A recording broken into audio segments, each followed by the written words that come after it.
Hello TFD family, welcome back. This is Alvo and I'm excited to be here with all of you once again. Before we get into today's discussion, I just want to give you a quick update. Cordy isn't hosting today because she's been dealing with a sore throat and can't really speak properly right now. She's taking some time to rest, and hopefully she'll be back very soon. Make sure to wish her a speedy recovery down in the comments. Now, with that out of the way, let's jump straight into today's video because, wow, I honestly don't even know where to begin.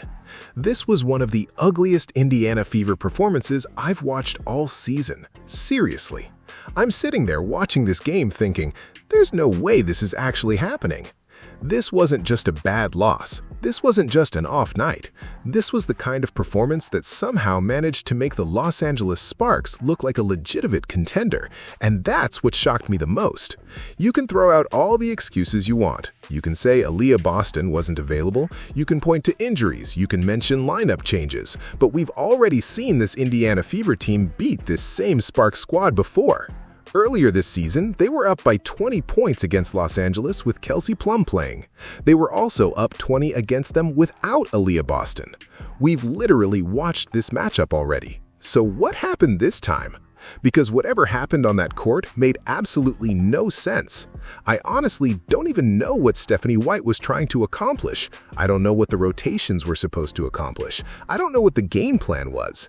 Everything just looked disconnected from the opening quarter onward. Now, before everyone starts blaming every single player, let's be fair. Lexie Hall actually gave solid effort, especially in the first half. She was one of the few players that looked engaged early. Kelsey Mitchell also deserves credit because she shot the basketball extremely well. I'm not putting this loss on Kelsey Mitchell. She did what she usually does offensively.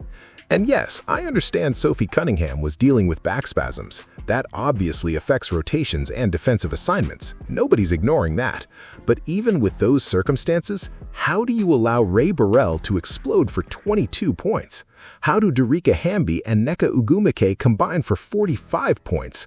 That's where this game completely falls apart. People keep pointing at Damiris Donta scoring 12 points like that's somehow enough to offset everything else.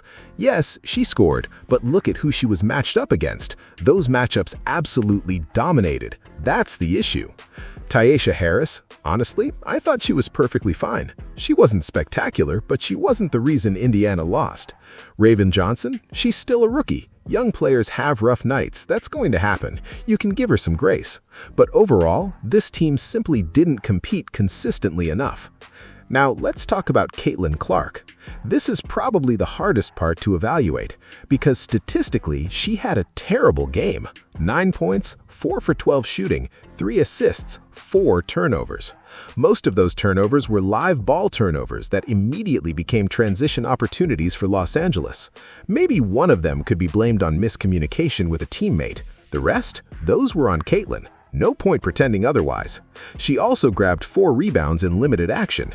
If you stretch those numbers across her normal playing time, the stat line doesn't actually look horrible, but that's not really the point. Because the eye test tells a completely different story. The first 3 minutes of this game, Caitlin Clark looked fantastic. The offense had pace, the ball was moving, everybody was cutting, everyone knew where they were supposed to be. Indiana immediately jumped out to an early lead, everything looked smooth. Then, Stephanie White takes Caitlin out after just 3 minutes. Momentum gone. The entire rhythm disappeared. And once Caitlin eventually came back into the game, everything had changed. Instead of running the offense naturally, instead of creating opportunities for teammates, it became hero ball. That's the frustrating part. When Caitlin Clark plays her natural game, she's one of the best playmakers in basketball. She's constantly creating advantages, she's reading defenses, she's making everyone around her better. But sometimes she comes back into the game and almost abandons that identity. Instead, she starts trying to score off of isolation after isolation. She starts forcing contested shots. She starts trying to beat defenders one-on-one every possession. That's simply not her greatest strength. Meanwhile, whenever Caitlin goes to the bench, the offense shifts into Kelsey Mitchell isolation basketball. Now, don't misunderstand me. Kelsey Mitchell is one of the best isolation scorers in the WNBA. That's her game. She's excellent at it. But Caitlin Clark isn't supposed to become a smaller version of Kelsey Mitchell. She should be creating offense through ball movement, pace, transition opportunities, and passing. That's when Indiana looks its best. Unfortunately, that version barely showed up after those opening minutes. Then there were the lineups. Honestly, some of these combinations left me scratching my head. Watching Caitlin Clark share the floor with the Van Sloten-Dantas lineup just didn't seem to work. The spacing felt awkward, the chemistry wasn't there, the offensive flow completely stalled. I'm not blaming Van Sloten individually. She's still developing. Young players need experience. But if you're trying to help a young player succeed, surrounding her with lineups that already struggle offensively isn't doing anyone any favors. At least Damiris Dantas knocked down some shots. That's about the only positive there. The bigger issue? Defense. Or rather, the complete lack of defense. Nobody could stop anyone. Nobody. And before people rushed to criticize Caitlin Clark defensively, she wasn't even on the floor long enough to become the main defensive problem. She played limited minutes compared to everyone else. The bigger concern is that the entire team couldn't get stops regardless of who was playing.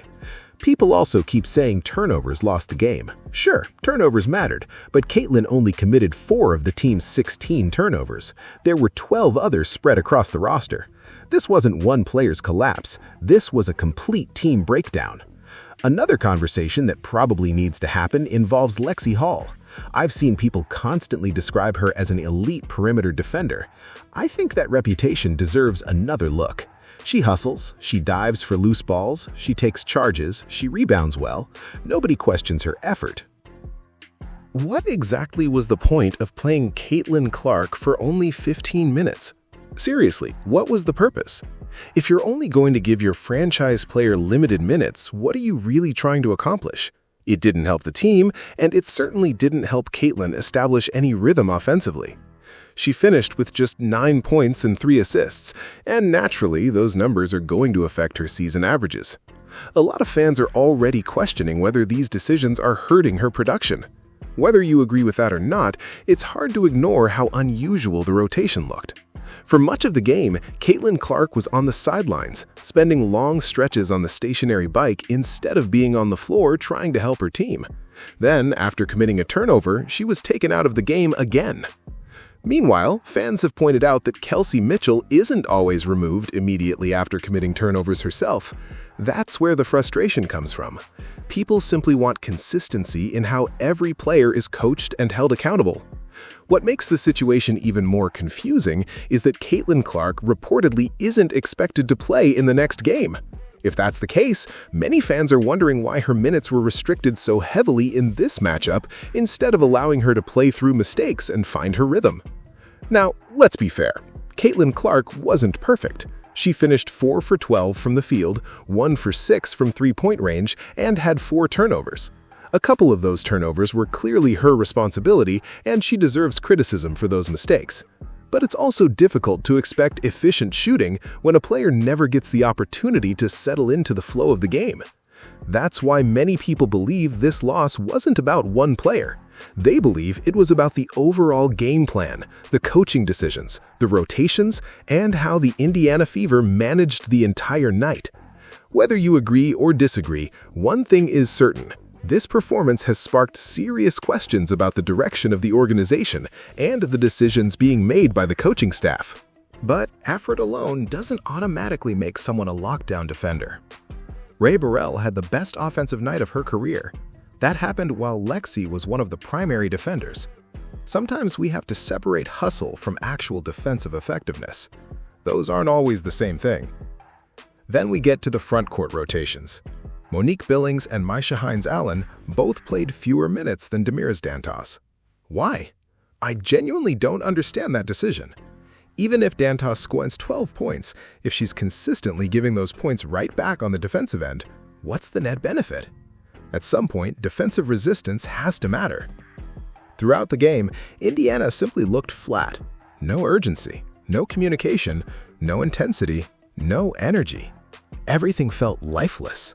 Even body language told the story. Players looked frustrated. Rotations were late.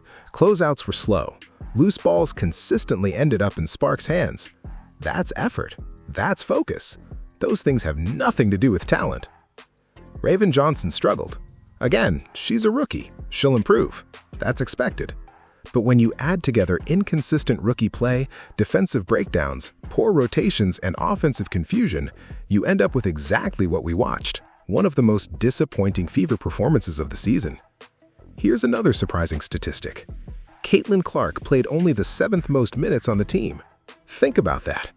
Your franchise centerpiece wasn't even among the leaders in playing time during one of the team's worst losses. That's difficult to understand. Then there's the advanced analytics. Apparently, the expected points models actually suggested Indiana should have won this game. That's almost unbelievable considering what we watched.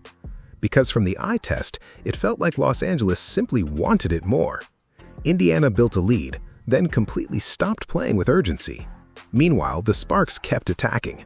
They hustled, they fought for rebounds, they got second chances, they made Indiana pay for every mistake. The reality is, the Sparks have struggled this season. They've been inconsistent, they've had defensive problems, they've had offensive problems, they've suffered heavy losses. This isn't a team that's supposed to dominate anybody.